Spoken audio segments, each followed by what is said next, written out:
Hello everyone, it's Ren here. Welcome to my room, guys. I hope you're doing well today. And today we're going to talk about why INFPs are such thoroughly excellent people. So if you want to know more about this, stick around. But also be aware that, I have a book on the INFJ coming out soon. I said in the previous video that I was hoping for it to come out around September of this year. But it turns out I've been extremely inspired.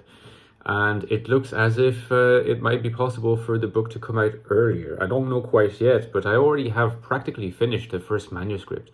So I'll have to go through some redraft, some editing, some proofreading and all this stuff, some formatting, but it could come out quite a bit earlier. And so let me know in the comments if that's something that you would be interested in. Would you respond positively to it coming out earlier in the year?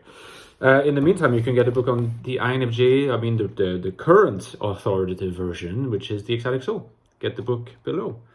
It's less than $10, ebook, paperback. You also have my book, The Infinite Castle, which is a novel, and the rumor has it the main character is an INFJ, so that really helps. So does my supporting me on Patreon, by the way. There's a link below, anywhere from €3 a month. It helps more than you realize. So thank you to my supporters. Now, why are INFPs so, regularly, consistently excellent people? Well, I will tell you why I think they are so excellent, why they are so exquisite. I think the reason is that they're so wonderfully self-contained. They are self-contained in the sense that regardless of the state of mind that they're in, regardless of the goals they have, regardless of the emotions that they're going through, there's a dignity in the INFP position which is not as easily attained in the INFJ position, by the way, which is that they tend to deal with their emotional states on their own terms. It can be a state of happiness, it's on their own terms. It can be a state of joy, it's on their own terms. It could be a state of frustration, it's on their own terms. It could be a state of desperation, despair, dismay, sadness, sorrow, amusement, always on their own terms. And what does that mean exactly? It means that the meaning that INFPs give to their states of feeling and being and emoting are thoroughly defined by themselves. Which is why when you interact with an INFP and they come across as a little bit sad, you feel like you're not necessarily able to help them very much. Doesn't mean that you can't help them, it just is the impression they give, and they will never give you the sense that you can directly be of support to them. They don't reach out to you for support, though the fact of being present, you will be of support. You might support an INFP just as much as you would support another type, but it's just not something that they will communicate to you very directly.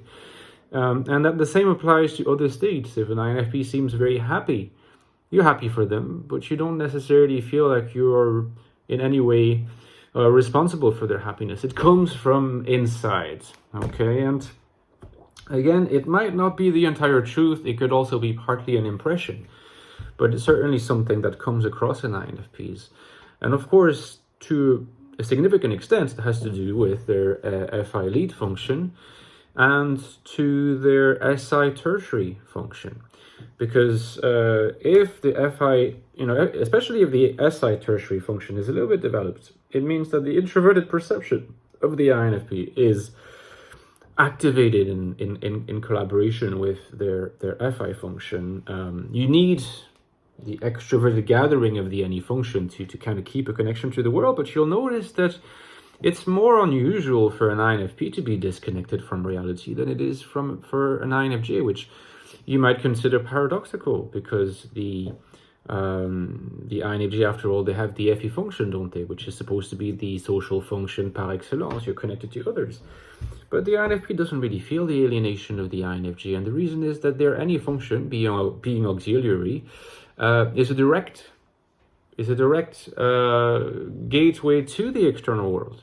Now, it's a gateway to the external world that is modulated by the idiosyncrasies of introverted feeling, certainly, and by the self-contained nature of SI tertiary when it's well developed, but it's nevertheless an access to reality that is pretty direct.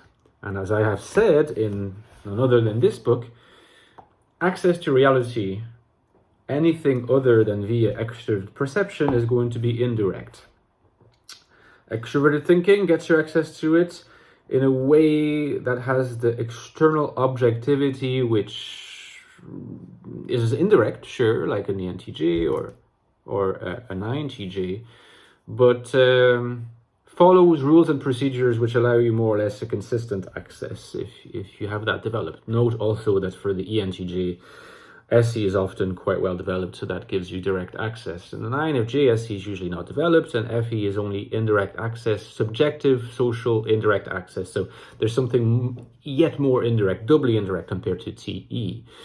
The INFP doesn't have that, which is why you'll notice that in everyday existence, sure, you can encounter INFPs that are melancholy. You know, it's a bit of a cliche, but these people do exist.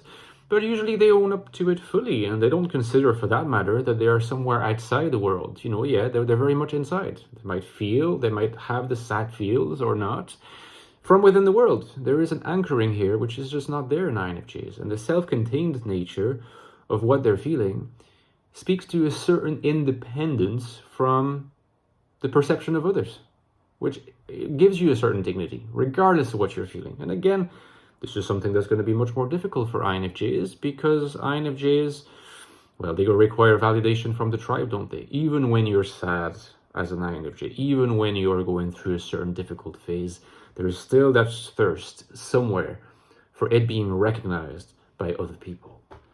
It might be a subtle form of recognition, might be abstract, might be intellectual, might be spiritual, might be intimate, but it has to be there. It doesn't have to be for an INFP. They might write about it in a diary and never show anyone. And that sense of dignity makes them thoroughly awesome in many ways, at least from my perspective.